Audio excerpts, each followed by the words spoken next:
Hello, my dear students and the rest of the learners. Welcome to part 41 of 41 part series of tutorials in Fundamentals of Object-Oriented Programming in Java. This is our last part in the series in which we are going to learn about Java enums.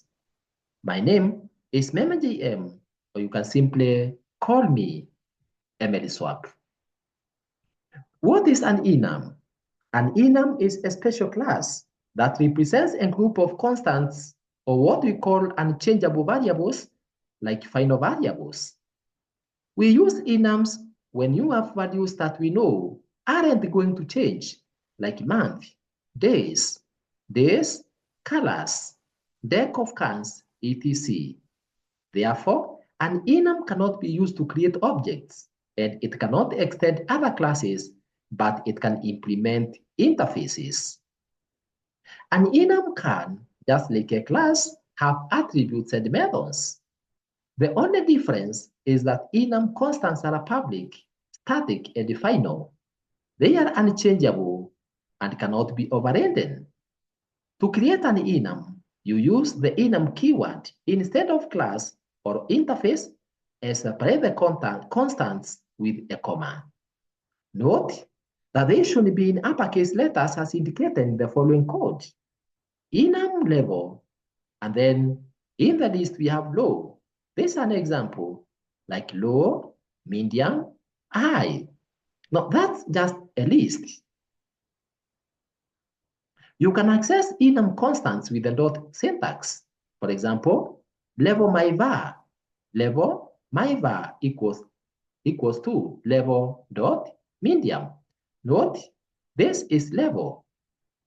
So we have members like level dot low, level dot medium, level dot high. That's what we are saying. Therefore, you can have an enum inside a class as follows. Public class main, and then inside there we can have the enum list. Enum level, and then you have members, low, medium, high, that way. And then you can have public static void main, the main section or the main method, which in this case will have statements like level my var equals to level dot medium. And then you can print out my var and you end your program that point. So when you run that kind of a program, the output will be medium. Enums can also be used in switch statements to check for corresponding values as follows, like enum level, low, medium, high. And then you can have public class main, which has definition for the main method, in which you can have definitions or declaration like level my var equals to level dot medium.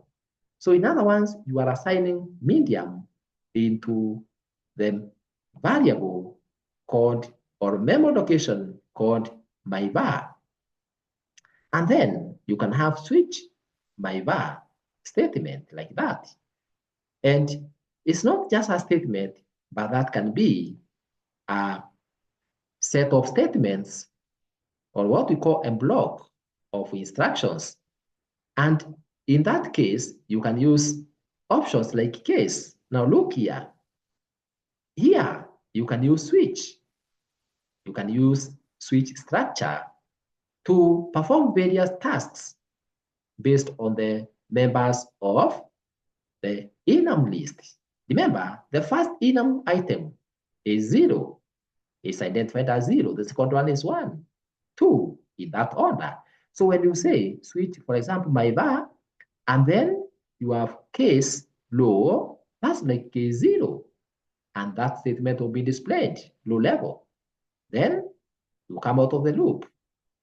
Next, case medium. So you can see the items in the list are treated, they are names, yes, but they are treated as numbers when it comes to running of the case structure. As you can see, and then you end the switch structure there, and you end your program. So the output in this case will be medium level because already what you have assigned in the myvar is medium. So you are just saying switch medium. So it will go and check where medium is. So case medium. So this is what will be executed. Then break will be an accountant and the control will be taken out of the loop to the next statement. So in order to loop through an enum, we use the values method. The enum type has a values method, which returns an array of all enum constants. This method is used when you want to loop through the constants of an enum as demonstrated in the following program. For level myvar, then level values. And then you have statements for displaying myvar, as you can see. So in this case, the output will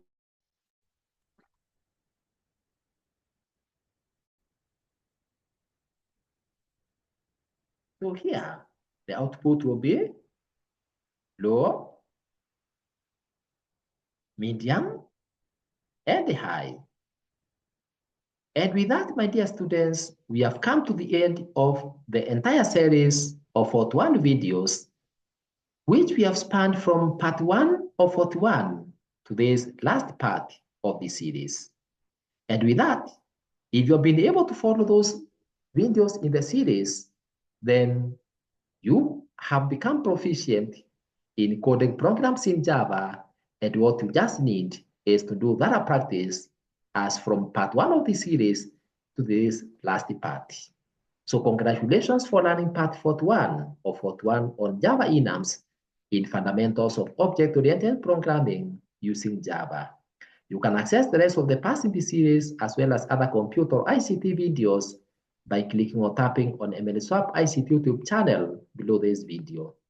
To subscribe to the channel, tap on subscribe button below this video in YouTube if it's not currently reading as subscribed. For any further correspondence, kindly write it to us through the email mlswap@gmail.com. Thank you very much for listening to me. Thank you for having followed the entire series of presentations from the first one to this last one. It's my hope that you'll become proficient and you only need to do more practice in Java object-oriented programming. And I wish you success in your studies and in your practices. God bless.